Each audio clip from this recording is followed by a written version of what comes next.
내일 이제 7시 반에 서울역 통일광장이 있습니다. 통일광장에 있을 때마다 저희에게서 100명 정도 평균 참석하는데요. 저는 기도합니다. 하나님, 이 서울역 통일광장에 통일을 위해서 울부짖을 수 있는 10만 명을 보내주시옵소서.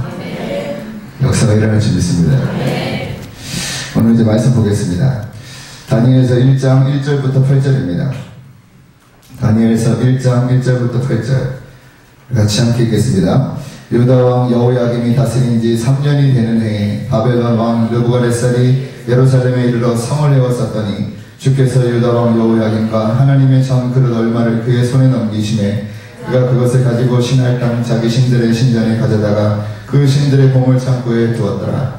왕이 왕관장 아스브나스에게 말하여 이스라엘 자손 중에서 왕족과 귀족 몇 사람 곧 흠이 없고 용모가 아름다우며 모든 지혜를 통찰하며 지식에 통달하며 학문에 익숙하여 왕국에 살만한 소녀를 데려오게 하였고 그들에게 갈대아 사람의 학문과 언어를 가르치게 하였고 또 왕이 지정하여 그들에게 왕의 음식과 그가 마시는 포도주에서 알면서 쓸 것을 주어 4년을 기르게 하였으니 그 후에 그들은 왕 앞에 서게 될 것이더라. 그들 가운데에는 유다 자손 곧 다니엘과 하나냐 아사엘과 아스레가 있었다니 황관장이 그들의 이름을 고쳐 다니엘은 벳드사살이라 하고 하나냐는 사드락이라 하고 미사엘은 메삭이라 하고 아스레는 아벤느고라 하였더라. 다니엘의 뜻을 정하여 왕의 음식과 그가 마시는 포도주로 자기를 더럽히지 아니하리라 하고 자기를 더럽히지 아니하도록 황관장에게 구하니.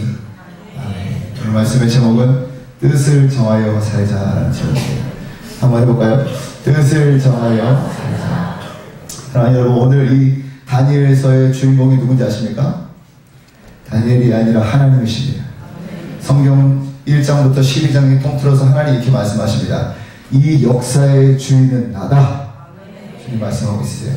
우리가 눈으로 보기에는 바벨론 왕이 느부갓네살 왕이 온 세상을 통치하는 것처럼 보이지만 천만에 여러분 2절을 한번 보면은 하나님이 얼마나 통치하시는지가 나옵니다. 2절에 나옵니다. 주께서 유다왕 여호야김과 하나님의 전 그릇 얼마를 그의 손에 넘기신. 여러분, 이 느부갓네살 왕은 하나님이 허락하지 않으면은 그 성전에 있는 그릇 몇 개도 옮길 수 없는 초라한 인생이에요. 할렐루야. 사랑하는 여러분, 우리가 세상을 바라보고 있으면 때로는 사단이 온 세상을 지배하고 있는 것 같아요. 시진핑이 경제를, 전 세계를 오바마가 다스리고 있는 것 같지만 성경은 분명히 말합니다. 역사의 주인은 나다. 사랑하는 여러분, 마태복음 10장 29절에 말합니다. 참새야 2마리가 한 아사레온에 팔리지 않느냐? 그러나 너희 아버지께서 허락하지 아니하시면 그 하나도 땅에 떨어지지 아니하느니라. 할렐루야. 사랑하는 여러분, 역사의 주관자 되시는 하나님께서 오늘 이 본문에 나오는 다니엘에게 고난을 허락하십니다. 그리고 핍박을 그에게 허락하십니다. 사랑하는 여러분, 사랑하는 자에게 고난과 핍박을 주는데 이유가 없겠습니까? 그런데 많은 성도들이 고난과 핍박이 찾아올 때 이 이유와 목적을 모르면 원망하고 불평하게 되어 있습니다. 하나님 어떻게 내게 이런 일을 행할 수 있어? 이렇게 원망하고 때로는 하나님 앞에 아주 언성을 높이면서 불평하기도 합니다. 사랑하는 여러분, 우리가 마지막 시대를 살고 있는 성도로서 이제 앞으로 우리에게 어떤 환난과 고난과 핍박이 우리에게 예고되어 있는지를 말하고 있는데요. 다니엘서 7장 27절 같이 한번 보겠습니다. 그가 장차 지극히 높으신 이를 말로 대적하며 또 지극히 높으신 이의 성도를 괴롭게 할 것이며 그가 또 때와 법을 고치고자 할 것이며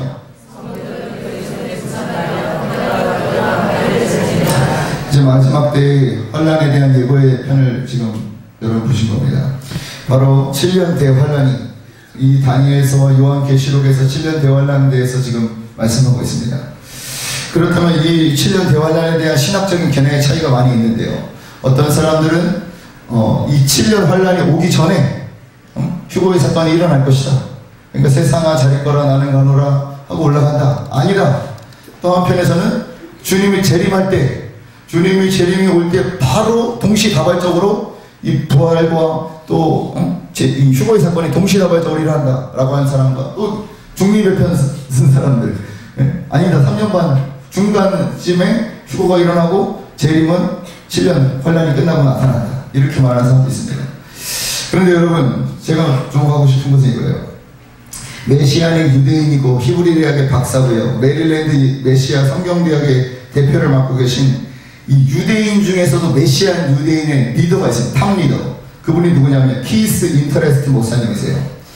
제가 이스라엘을 4번 가면서 이분하고 갈 때마다 교제할 수 있는 영광을 누렸는데요. 이분이 이 말씀을 가지고 말씀하는 거예요.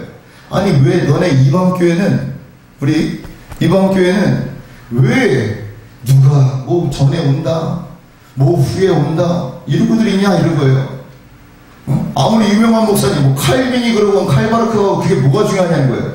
성경이 뭐라 그러는지 정확히 봐야지. 아멘이십니까? 논증할 문제가 아니라는 거예요. 성경이 뭐라 그러는 걸 정확히 분명하게만 하면 되는 거지.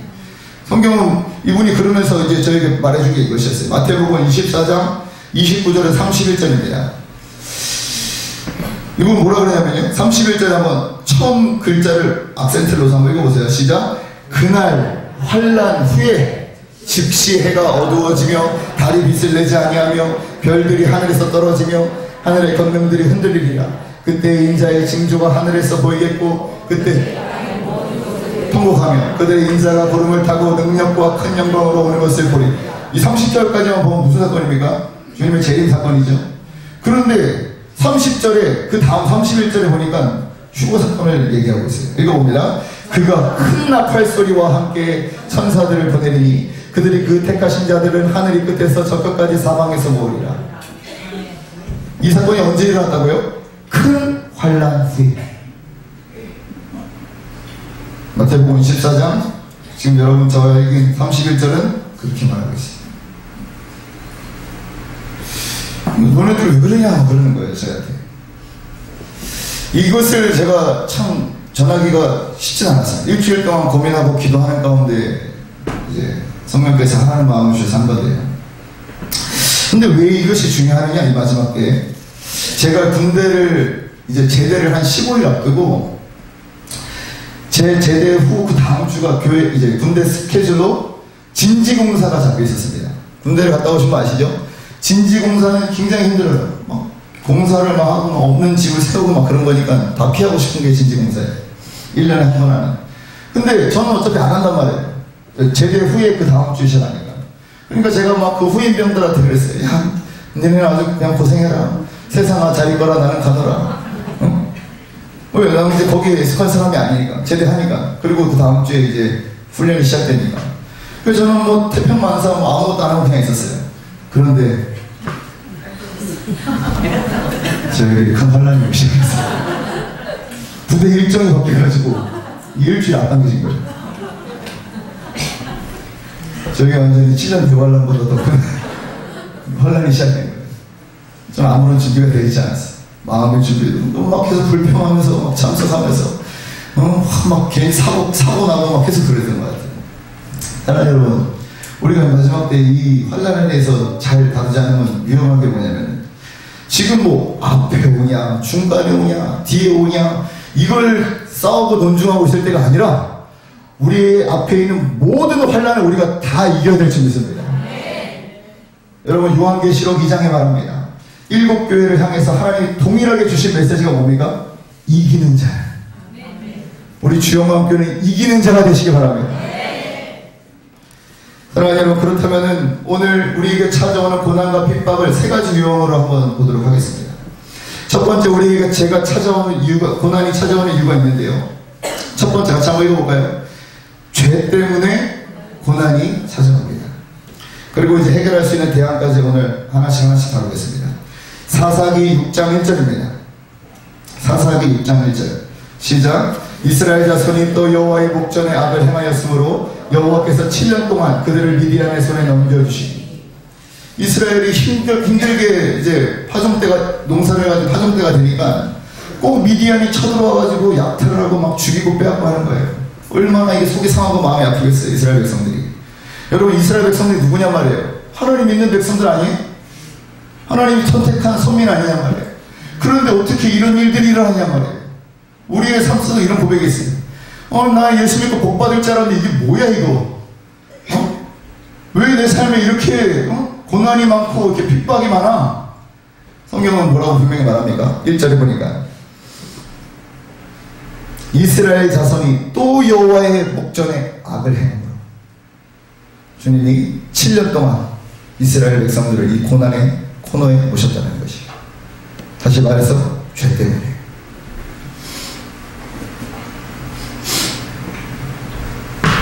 사랑하는 여러분, 오늘날 보면은 우리 크리스찬들이 참 능력을 많이 잃어버린 것 같아요. 갤럽조사에도 그것이 드러나는데요. 주부 1000명을 대상으로 조사를 했습니다. 불신자. 당신의 삶에 어두움이 찾아왔을 때 당신은 어느 정도를 찾아가겠는가? 90%가 철학관, 무당, 이런 점집을 찾아간다고 대답을 했고요. 5%는 기타 종교를, 나머지 5%가 우리가 믿는 기독교를 찾아보다가 있어요. 다시 말해서 무능력하다 이것입니다. 사랑하는 여러분, 하나님 나라에는 은그릇도 있고 금그릇도 있고 귀한 그릇들 많지만 하나님이 쓰시는 그런 거룩한 그릇인 집이 있습니다. 사랑하는 여러분, 그것을 보여주는 거예요. 바로 의인이 의인의 자리에 있지 않으니까 능력이 없는 거예요. 다시 말해 반대로 얘기한다면 의인이 의인의 자리로 들어가면 능력이 나타납니다. 그 대표적인 사람이 바로 세례요한. 마태복음 3장 4절에 보니까, 아니 3장 2절에 보니까요, 세례요한이 주님의 오실 길을 예배하면서 주님의 스피커가 되어서 이렇게 외칩니다. 회개하라, 천국이 가까이 왔느니라 하였으니. 얼마나 단순합니까 이 메시지가. 그런데 심플하고 단순한 이 메시지 앞에 사람들의 반응이 기가 막힙니다.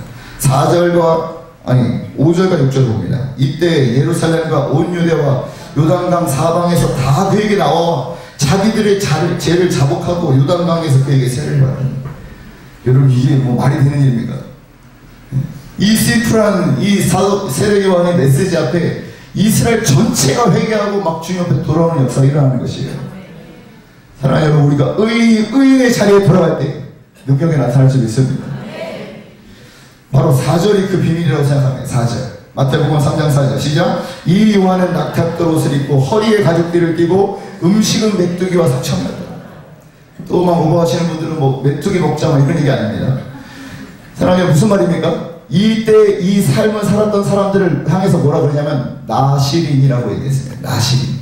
성경에 나시린을 두 명의 대표적인 사람인데 삼손하고 세례요한입니다. 이 나시린의 뜻은 뭐냐면요, 거룩한 신분으로 구별된 사람이 바로 나시린이에요. 다시 말해서 이 거룩을 위해서 죄와 싸우되 피 흘릴까지 살았던 사람, 그 사람들이 바로 나시린이었다는 거예요. 사랑하는 여러분, 우리가 그렇게 살 때 이 나시린의 능력이 우리의 삶에 나타날 수 있습니다. 삼손 보세요. 삼손은 나시린의 삶을 살았을 때 낙이 뼈 하나 가지고 적의 1000명을 쳐 죽였어요. 1000명. 그런 능력 있는 자였는데 드릴라한테 머리 다 닦이고 나니까 능력을 잃어버렸어요. 눈은 다 뽑혀. 초라하게. 사랑하는 여러분, 우리가 의인의 자리로 들어가야 될 줄 믿습니다. 두 번째입니다. 우리에게 찾아오는 고난의 이유는요, 한번 읽어보겠습니다. 시작. 요나 1장 1절부터 4절을 보겠습니다. 3절까지만 읽겠습니다. 요나 1장 1절부터 3절. 시작. 여호와의 말씀이 아mit대의 아들 요나에게 임하니라. 이르시되 너는 일어나 저 큰 성읍 느니웨로 가서 그것을 향하여 외치라. 그 악독이 내 앞에 상달리었느니라 하시니라. 그러나 요나가 여호와의 얼굴을 피하려고 일어나 다시스로 도망하려 하여 욥바로 내려갔더니 마침 다시스로 가는 배를 만난지라. 여호와의 얼굴을 피하여 그들과 함께 다시스로 가려고 뱃삭을 주고 배올랐더라. 사랑하는 여러분, 지금 요나가 뭐 하고 있는 겁니까? 사명 감당 안 하고 지금 다시스로 도망가는 겁니다. 하나님은 니느웨로 가라, 저 백성을 구하라. 근데 반대 방향이 다시스로 지금 향해 가고 있는 거예요. 불순종하고. 4절에 어떤 일을 바로 만납니까? 4절 읽어봅니다. 여호와께서 큰 바람을 바다 위에 내리시네. 바다 가운데 큰 폭풍이 일어나 배가 거의 깨지게 되죠. 사랑하는 여러분, 우리 가정 안에 요나 같은 사람 몇 명 있으면 박살 납니다. 왜냐? 통지 박살 나는 거예요. 요나 같은 사람. 사명 감당하지 않은 사람들. 본인뿐만 아니라 배에 탄 모두를 다 풍랑을 맞게 만드는 사람들이 있어요. 왜요? 사명을 감당하지 않는. 여러분, 그렇다면 빨리 이 잘못된 자리에서 빨리 올바른 방향으로 해결할 수 있는 방법이 뭡니까? 뭐겠어요? 빨리 사명을 감당해야죠. 할렐루야. 요나가 물고기 뱃속에서 정신을 차립니다. 고난을 한번 지나게 당하고 나니까 이제 사명을 내가 감당해야겠구나. 그것이 진정한 축복이구나 깨닫습니다. 우리도 오늘 깨달아야 될지 믿습니다. 그리고 깨닫고 니느웨로 갑니다. 니느웨로 가니까 고난 끝, 축복 시작됐습니다. 할렐루야. 사명 감당할 때 역사가 일어날 수 있습니다. 하나님 여러분 보십시오. 그렇다면은 이 힘든 사명 감당하기 누가 이게 10년 말이에요. 우리에게 맡긴 이 사명을. 그러면 누가 이 사명을 감당할 수 있느냐? 한번 따라해 보십시오. 나의 죽음을 선포하라. 나의 죽음을 선포하라. 사랑하는 여러분, 이 사명을 너무나 멋있게 완주했던 사도 바울이라는 사람이 이렇게 고백합니다. 고린도전서 15장 31절에 형제들아, 내가 그리스도 예수 우리 주 안에서 가진 바 너희에 대한 나의 자랑을 두고 단언하노니 나는 날마다 죽노라. 사랑하는 여러분, 사도 바울 같은 위대한 인물이 나는 날마다 죽노라 하고 사명 감당했다면 우리는 매 순간 죽어야 됩니다. 그래야 사명 감당할 수 있는 줄 믿습니다. 나의 갈라디아서 2장 20절에 내가 그리스도와 함께 십자가에 못 박혀 죽었다니 그랬어요. 나의 죽음을 선포하고 있는 거예요. 결정적인 순간에 사명 감당하지 않고 다시스로 가는 이유가 뭡니까? 내가 여전히 살아있기 때문에. 내 뜻대로 하고 싶은 마음이 강하니까. 눈 위에 가면 고생할 것 같으니까. 아버지 뜻대로 마시고 내 뜻대로 되기 원합니다. 사랑하는 여러분, 조지 몰러를 아실 겁니다. 조지 몰러는 기도의 사람으로도 알려있지만 일평생, 그가 50년 동안요 고아와 가구를 돌보는 일에 평생을 헌신했던 사람이에요. 근데 그가 이제 나이가 들어서 고아원 사역을 감당할 수 없게 되자 그 사역을 내려놓고 50세부터 10년 동안 뭘 하냐면 전도 팀을 만듭니다. 그리고 전도 순회단을 만들어서 이제 전 세계를 다니면서 복음을 전하는데요.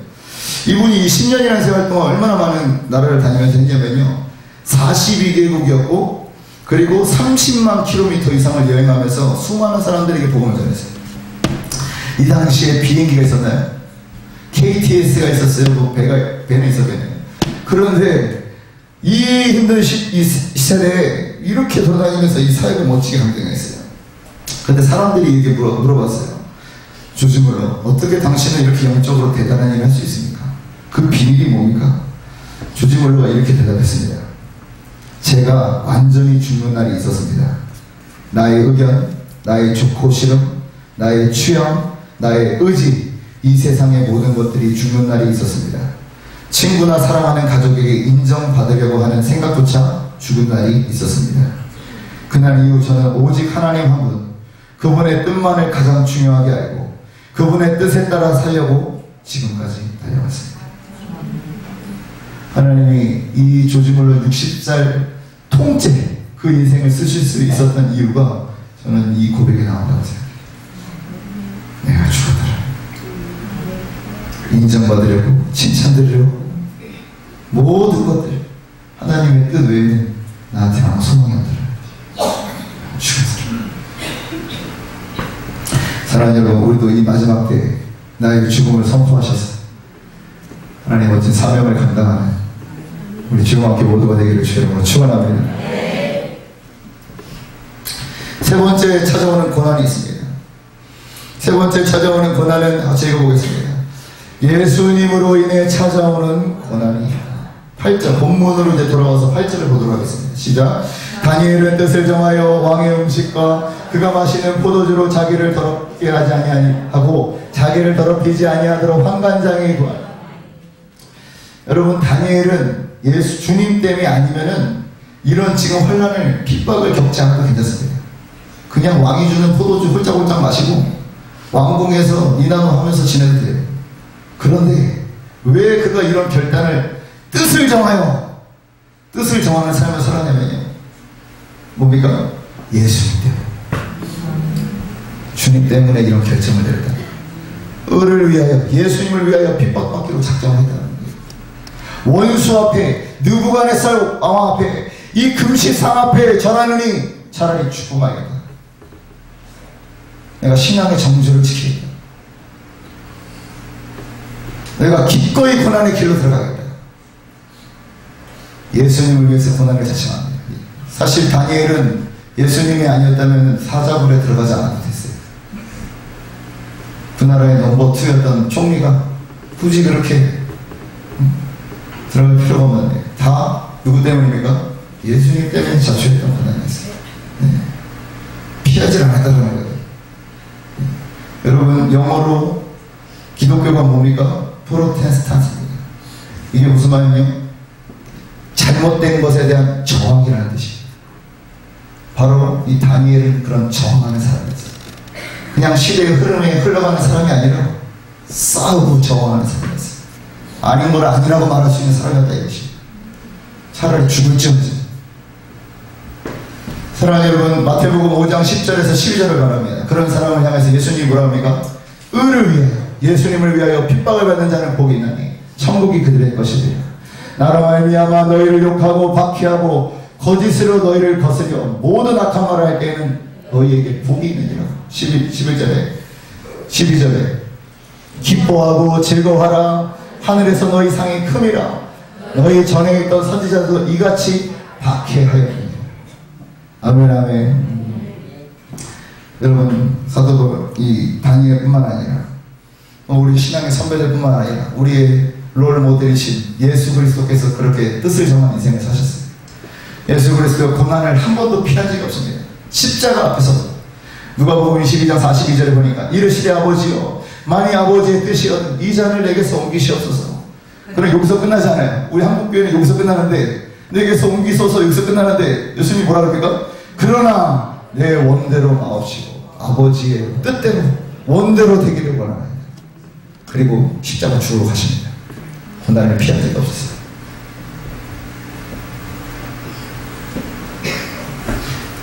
뜻을 정한 인생이었다. 왜요? 우리를 구원해야 되기 때문에. 사랑하는 여러분, 그 스승의 그 제자란 말이죠. 예수님의 제자들 역시 그런 뜻을 정한 인생을 살았어요. 이 사도행전 1장 8절에 보면 이런 말이 있죠. 주의 성령이 내게 임하셨으니 증인이 된다고 말씀했어요. 증인입니다. 사랑하는 여러분, 이 증인이라는 단어가 히브리어로 말투수인데요. 말투수에 담긴 의미가 뭐냐면요, 순교자라는 뜻이에요. 순교자. 다시 말해서 주님이 이렇게 증인으로 부른 사람들은 뭐라고 해요? 주님을 위해 생명을 걸고 이 고난을 이길 준비를 해야 돼요. 아멘이십니까?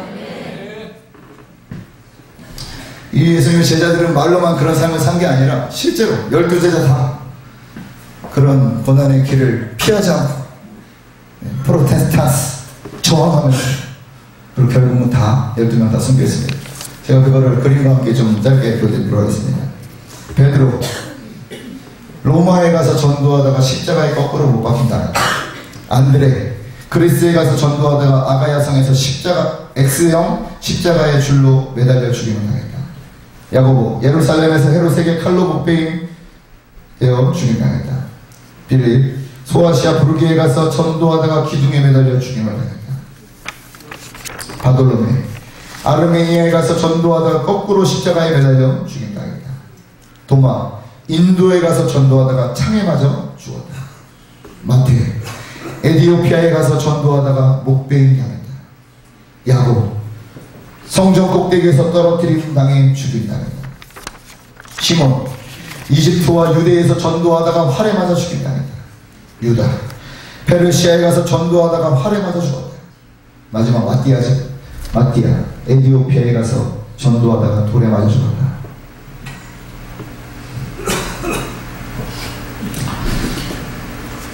사랑하는 여러분, 저는 이런 성경의 인물뿐만 아니라 우리 신앙의 이런 선배님들 중에 이런 삶을 사신 분을 오늘 소개하려고 합니다. 바로 주기철 목사님이시죠. 얼마 전에 이제 주기철 목사님의 제가 이렇게 책을 보다가 이 마지막 고별 설교죠. 그 설교를 이제 다른 부분들을 좀 보다가 너무 은혜를 많이 받았어요. 신사참배를 요구받았을 때 그걸 거절하고 결국 순교를 당했죠. 남들은 다 그냥 뭐 이것을 형식적인 것이다. 한번 그냥 하고 회개하면 되지. 이렇게 하면 되지. 고리타분하게 순교하지 마라. 이렇게 주변에 됐을 때 아니다. 이 고난을 피하지 않고 고난을 승리로 이끌었던 우리 주기철 목사님이 신앙의 어른이어서 얼마나 다행인지 몰라요. 이분이 마지막 설교 때 이런 설교를 했는데 제가 너무 은혜 받아서 조그만 부분만 가져왔는데요. 이분이 마지막 설교를 이렇게 합니다. 처음에는 우리가 십자가를 지지만 나중에는 주님의 십자가가 우리를 져줍니다. 주님을 위해서 오는 고난을 내가 이제 피하였다가 이 다음에 내가 무슨 낯으로 주님을 대하오리까? 이 다음에 주님이 너는 내 이름과 평안과 즐거움을 다 받아 누리고 내가 준 유일한 유산인 고난의 십자가는 어찌하고 왔느냐고 물으시면 내가 무슨 말로 대답해야 합니까? 처음에는 우리가 십자가를 지지만 나중에는 십자가가 우리를 져줍니다. 십자가 내 주의 십자가만 바라보고 나아갑니다. 주기철 목사님 이렇게 설교하시고 숭배하셨어요. 저 이 부분이 너무 와닿는 거예요. 처음에는 우리가 십자가를 지라고 감당하는데 그 십자가를 감당할 때 뭐라고 합니까? 나중에는 그 십자가가 나를 감당해 줍니다. 할렐루야. 여러분 예수님 30년 50년 믿어도 이게 무슨 말인지 이해 못하는 사람들이 있어요. 왜 그렇습니까? 늘 넓은 길로 가요. 늘 타협하는 거예요. 늘 우상 앞에 무릎 꿇는 거예요. 이 말이 무슨 말인지 몰라요. 주님이 그 고난과 이 우상에 절하지 않기 위해서 싸우는 자에게 주시는 이 은혜를 경험한 적이 없다 이것이. 주기철 목사님이 이 내가 십자가를 지려고 했지만 나중에 십자가가 나를 감당해 줍니다. 그러니까 순교하시는 거예요. 주님이 그 능력을 주시니까.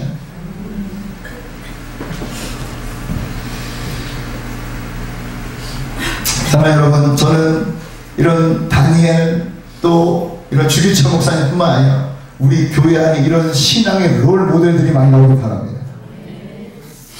왜 그러냐? 제가 어떤 청년에게부터 편지를 한 통 이제 받게 됐는데요. 그 편지 내용 속에 담긴 그 내용이 그걸 너무 원하고 있어요. 정말 우리 다음 세대에 살고 있는 이 청년과 학생들이 정말 우리 지금 어른들 살고 있는 그 시대보다 말로 할 수 없는 이 의를 위한 핍박이 있어요. 그때도 그때 나름대로 있었겠지만 지금은 더 말해서 마지막 때이니까 이 편지를 보고 제가 정말 많이 울었어요. 조금 내용이 길긴 한데 그래도 제가 이 청년의 마음을 담아서 좀 이거를 읽어드렸으면 좋겠어요.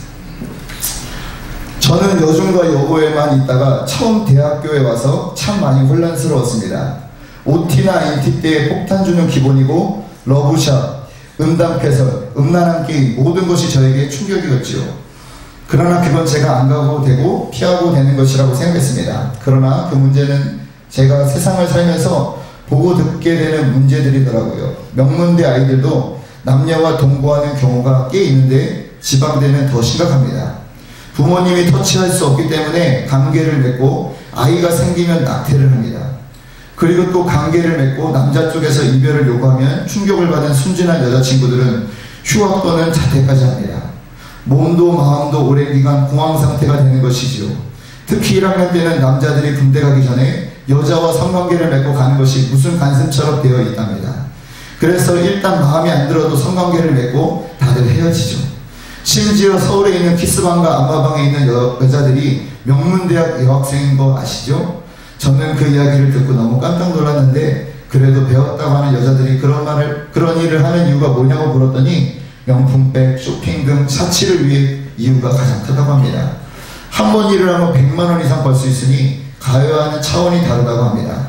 남녀 커플이 해외이든 국내이든 여행을 가고 호텔에서 자는 걸 자랑스럽게 여기더군요. 저는 그런 상황 속에서 엄청난 고민과 두려움이 있었습니다. 교회 안에서도 이런 문제가 있음을 봅니다. 물론 그렇지 않은 형제 자매도 많이 있습니다. 그러나 대체적으로 그렇기 때문에 혼란스럽습니다. 세상에 있는 친구들은 당연히 심각합니다. 대학교가 밀집되어 있는 신촌 지역에는 그 앞에 전부 모텔과 DVD방이고 대학생들이 읽는 잡지에는 발렌타인데이 날 가기 좋은 모텔 그런 것들이 소개되어 있습니다. 성관계가 어떤 이벤트처럼 이루어지고 있습니다. 저는 지난 학기 어떤 교양 수업으로 성, 사랑, 결혼이라는 수업을 들었는데요. 매 수업이 끝나고 조별 토론을 했는데요. 토론을 하는데 혼전순결이 당연하다고 말하는 저에게 야유를 보내서 내숭을 떤다고 하더군요. 말도 안 된다고. 아직까지 남자 관계가 없는 건 거짓말하는 거라고. 몸에 문제가 있거나 좀 이상한 사람이라고 정말 충격을 받았습니다. 믿지 않은 대부분의 여자친구 대부분은 성관계를 합니다. 그리고 대부분 먼저 버림받아 힘들어하고 낙태를 경험하기도 하고 한 번 경험 있는 여자친구들은 다음 사귀는 남자친구와 정말 빨리 관계를 하더군요. 남자에게 집착하고 자신의 학업에 집중을 못하고 헤어나오지 못합니다. 문제는 교회 내 선배, 친구, 후배들도 같은 문제들로 힘들어한다는 것입니다.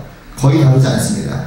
주일에만 정상적으로 보이는 것이지 친한 선배, 후배는 만날 때마다 형제 때문에 힘들어합니다. 심지어 교회에서 모임을 하건 교사로 섬기건 늘 상대방에게만 관심이 있고 교회에서까지 서로를 어루만지며 스킨십합니다.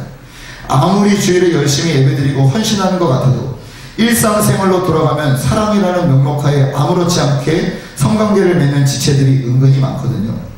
한 언니는 저에게 충고하기를 너 어디 가서 남자와 제대로 한번 사귀어 본 적 없다고 말하지 마라. 남자들은 아예 경험 없는 걸 싫어한다고 하더라고요. 그냥 노코멘트 하라고. 목사님, 이제 정말 세대가 바뀐 걸까요? 그런 상황에서 저는 참 많이 혼란스럽습니다. 물론 아름답게 교제하는 형제자매도 계십니다. 그런 분들이 더 많아져서 교제의 본을 보여주셨으면 좋겠습니다. 성경적 교제, 결혼에 대한 말씀도 배우고 올바른 교제를 통해 건강한 가정을 이루었으면 합니다. 이 편지를 받고 제가 얼마나 마음이 너무 아팠어요. 이게 사실이 아니었으면 좋겠는데 제가 아니라고 부정할 수가 없었어요. 그런데 그래도 이 학생이 저에게 마지막 희망 같은 메시지를 하나 주고 편지를 마무리 졌어요. 그래도 아름답게 교제하는 사람들이 있습니다. 이런 아름답게 교제하는 사람들이 많이 나와서 본이 되었으면 좋겠어요. 희망이 생기지 않겠어요. 사랑하는 여러분, 우리 교회 안에 이런 본을 본받을 수 있는 이런 가정생활, 이런 결혼생활, 이런 신앙생활, 고난을 타협하지 않고 이기는 신앙, 그리고 교제하는 것까지도 이런 다음 세대들이 보고 정말 본받고 싶다, 정말 이렇게 다 무너져가고 있는 이 세상 속에 정말 본받고 싶다 할 수 있는 그런 롤 모델들이 우리 교회 안에서 일어날 줄 믿습니다. 오늘 그것을 꿈꾸며 우리 좀 그런 마음을 가졌으면 좋겠습니다. 저는 날마다 기도하는 것이 하나님, 저 주님 다시 오시니까지 사랑하는 다음 세대들에게 추앙골 보이는 목사 되지 않게 해주옵소서. 변질되지 않게 하시고 사명 감당하지 않고 초란 자리에 가 있는 그런 목사가 아니라 정말 죽기까지 싸워서 아무리 힘들어도 하나님 원하시는 자리로 갔어요. 정말 그들이 봤을 때 롤모델로 삼을 수 있는 다니엘이 아니라 성경 속 인물이 아니라 우리 교회도 있다 그런 인물이 말할 수 있는 목사가 되게 하여 주시옵소서. 날마다 기도십니다. 사랑하는 여러분, 저는 이제 영상을 하나 보여드리고 마치자면, 사실 예수님을 위해서 핍박받는 이야기를 얘기하려면 이 한 시간으로는 좋게 부족합니다. 수많은 사역과 직장에서, 사업장에서, 학교에서 당하는 예수님을 위한 핍박을 얘기하는 것이 없어요. 그러나 제가 오늘 짧게 준비한 영상은 보여드릴 이유가 있습니다. 이 장면은 이제 인도에 있는 오리사라고 하는 실제 일어났던 일인데요. 그 힌두교와 이슬람이 이제 둘이 싸웁니다. 그러니까 고래등에 새우 터진다고, 기독교가 그 중간에 껴가지고 핍박을 당하기 시작합니다. 얼마나 핍박을, 대낮에 기독교인들 100명이 순교당했어요. 다 참수당하고, 그리고 매맞아 죽고, 그리고 심지어는 사람들 몸에다가 불을 질러가지고 태워 죽이고, 그래가지고 100명을 죽였습니다. 교회와 집들, 믿는 크리스찬들의 집들 600채를 태워버렸습니다. 그렇게 막 핍박이 엄청나게 일어났어요. 근데 제가 왜 오늘 이 아침에 이걸 보여드리는 이유가 있어요. 물론 이 영상보다 더 끔찍한 일들이 우리 가장 가까운 저 북한에서 일어나고 있습니다. 저기는 예수 믿는다고 하면 3대를 내려버립니다. 3대를. 총알이 없다고 탱크를 깔아 죽이는 걸 제가 봤습니다. 그러면서도 찬양하면서 죽습니다. 그런 일이 어디 소설책에 나오는 게 아니에요. 실제 저 안에서 지금도 70만의 성도들이 그 고난과 핍박을 지금도 온몸으로 받고 있습니다. 제가 오늘 보여드린 이유가 뭐냐면은, 우리는 이렇게 편하게 살고 있습니다. 이렇게 예수 믿기 좋은 환경 속에서 신앙생활 하는데 왜 이렇게 원망이 많고, 왜 이렇게 불편해요? 아직 진짜 환란은 오지 않았는데, 진짜 환란이 왔을 때는 어떻게 할까? 다 근심상에 절할 것 같은 거예요. 지금도 적당하게 무릎 꿇는데 진짜 환란은 오지도 않았는데, 그래서 제가 오늘 정말 우리의 신앙의 본질이 뭔지, 복받기 위해서만 예수 믿는 건지, 아니면 주님이 지고 가신 그 고난의 십자가도 우리가 같이 지지, 오늘 그 신앙의 본질을 이 영상을 통해서 깨닫게 되는 시간 되길 바랍니다. 같이 한번 영상을 보도록 하겠습니다.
누가복음 5장에 말합니다. 너를 위하여 박해를 받는 자는 복이 있나니 천국이 될 것이다. 너희를 말미암아 너희를 욕하고 박해하고 거짓으로 너희를 거스려 모든 말을 악한 말을 할 때에 너희에게 복이 있나니 기뻐하고 즐거워하라. 하늘에서 너희 상이 큽니다. 너희 전에 있던 선지자들도 이같이 박해야 하느니라. 우리 믿음의 선배들이 그리고 첫 핍박당하면서 사람들이 저렇게 아니 한 번만 부인하면 되는데 왜 의를 위해서 저렇게 핍박할까요? 저는 그 이유가 히브리서 16절에 있다고 생각해요. 같이 한번 읽어볼까요? 그들이 이제는 더 나은 본향을 삼아 곧 하늘에 있는 것이다. 그러므로 하나님이 그들이 하나님이라 일컬음을 받으심을 부끄러워하지 않으시고 그들을 위하여 한 성을 예비하셨느니라. 제가 한 번은 골방에서 기도를 하는데 하나님께서 어떤 한 장면을 보여주셨어요. 이거는 저 개인적인 체험이니까 여러분 뭐라고 하지 마세요. 어떤 그림을 봤어요. 제가 그 2차 예루살렘 그 투어 우리 성지순례 갔을 때 이렇게 그 그랜드 코트에 이렇게 누워있는 소파에 이렇게 누워있는 장면이 지쳐있는 모습이 딱 보이는 거예요. 그래서 저희는 이제 1차, 2차 이번에 이제 3차로 가지만 저희의 특징은 성지순례의 개념이 아니라 성령님이 정말 원하시는 거. 성령님 어디 가기 원하십니까? 그래서 이제 저는 전체 코디를 맡은 사람이기 때문에 저희는 가이드가 없죠 따로.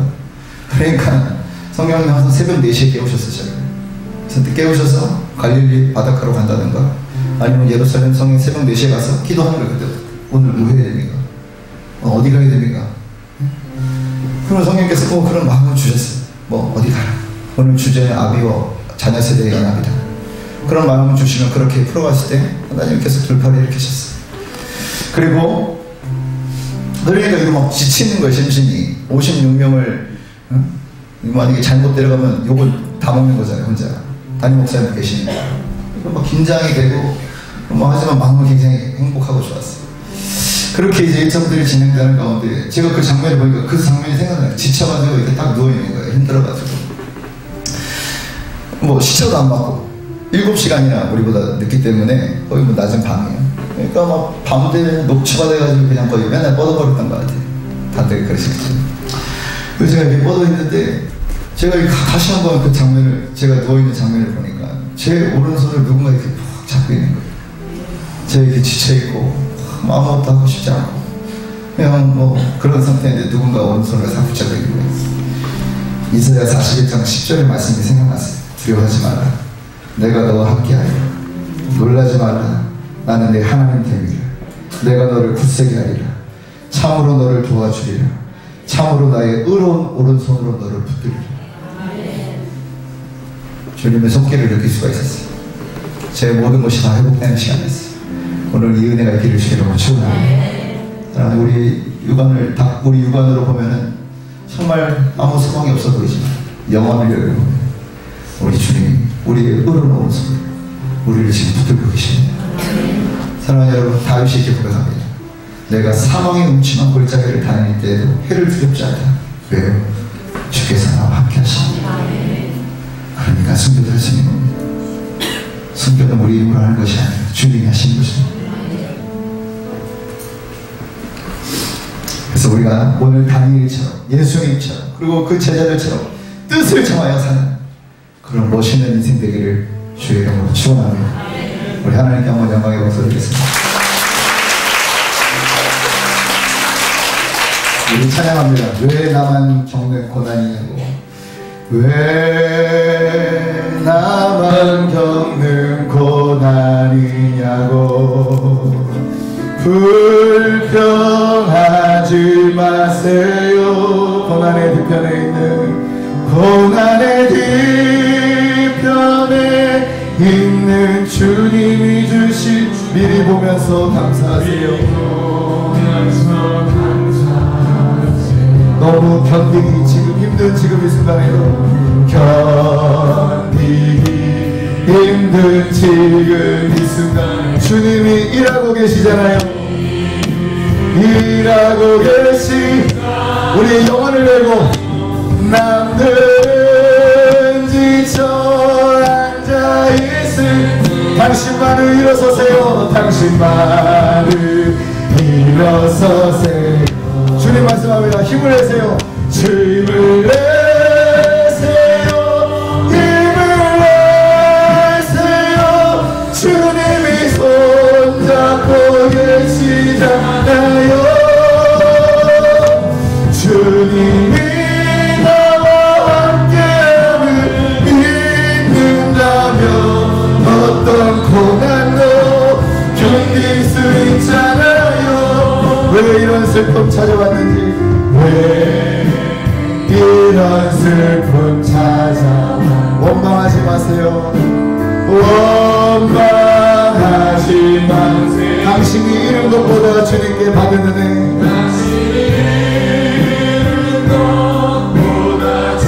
더욱 많은 은혜 감사하세요.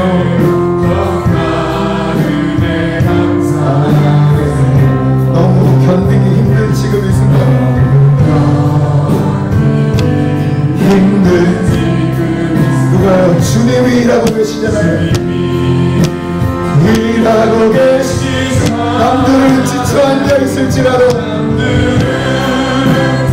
우리 신앙의 롤모델처럼 다니엘처럼 주기철 목사님처럼 당신만을 일어서 우리 힘을 내서 힘을 내세요.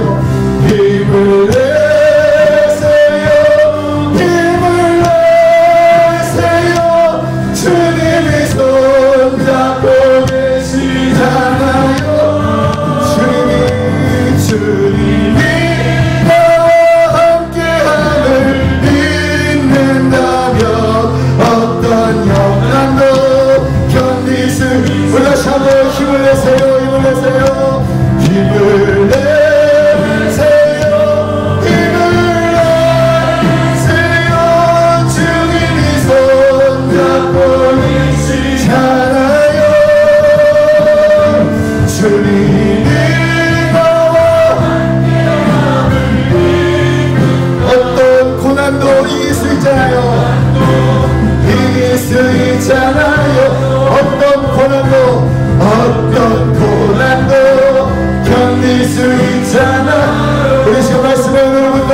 한번 부르기도 합니다.